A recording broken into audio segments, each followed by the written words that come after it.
when a sucker punch or a surprise attack is happening, you have to accept the fact that the first one is going to hit.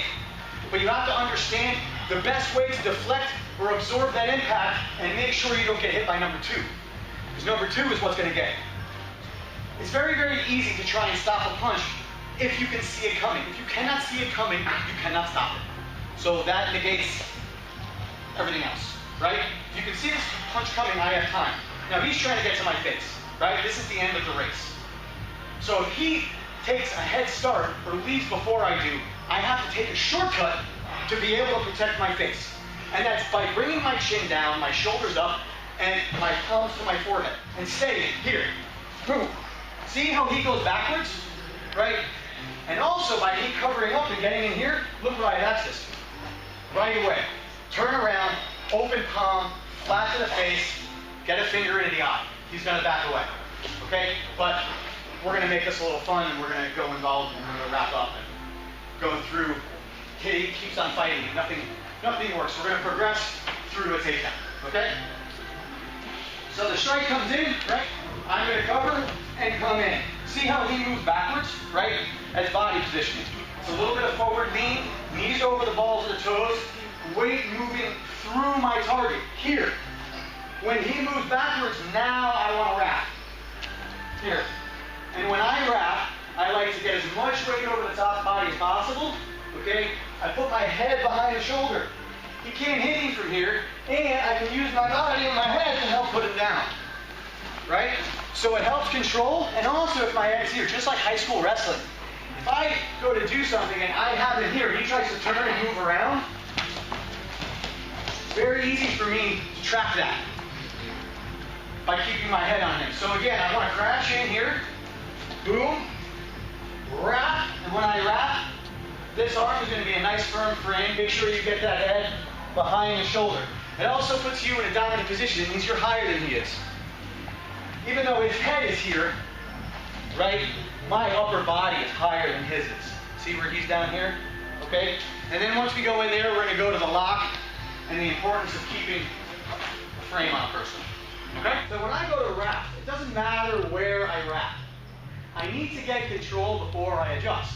So if you go in the block and strike, and you just go here, boom, and adjust automatically, you're never going to get your wrap up, right?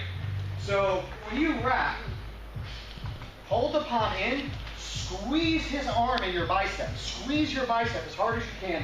Tuck your elbow back and bring your palm in. And if you can, roll your shoulders back and lock that blade in there. Make it tough for him to pull it out. Here, I strike and I wrap. If I wrap here, I'm going to have my weight down.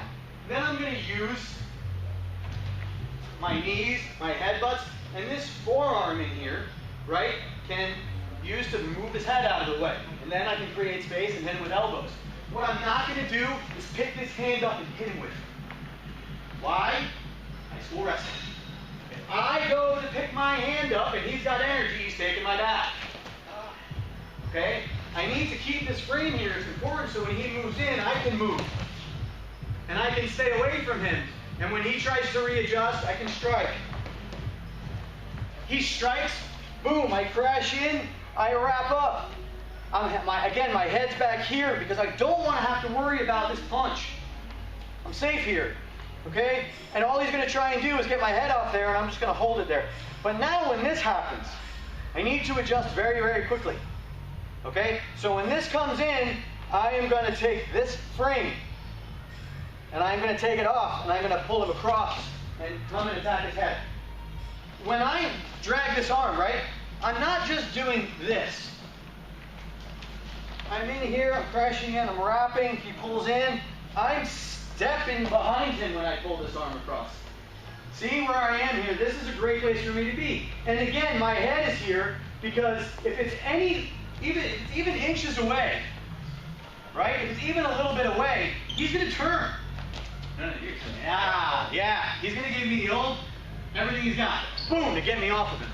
But now if I'm here, and he goes to do that, I can still move around, and I'm still circling behind him, right? So the first thing we want to do when we get the chance, you get to this, and that's our main goal. Even from the simple crash on the strike, strike wide, yeah. Boom, look, I gave you this right away. Crashing in, it's right here. If you want to, just go right to the head from here. Right? Because I gave you a line angle. All you gotta do is turn your hands around, you get to a space. In here, find the head no matter what. Okay? So now I wrap over here, he pulls in, I come across, I step, and I pull this across, and I'm gonna come to the head. This other hand, training partner purposes, I'm gonna keep this head in my shoulder, and I'm gonna step backwards.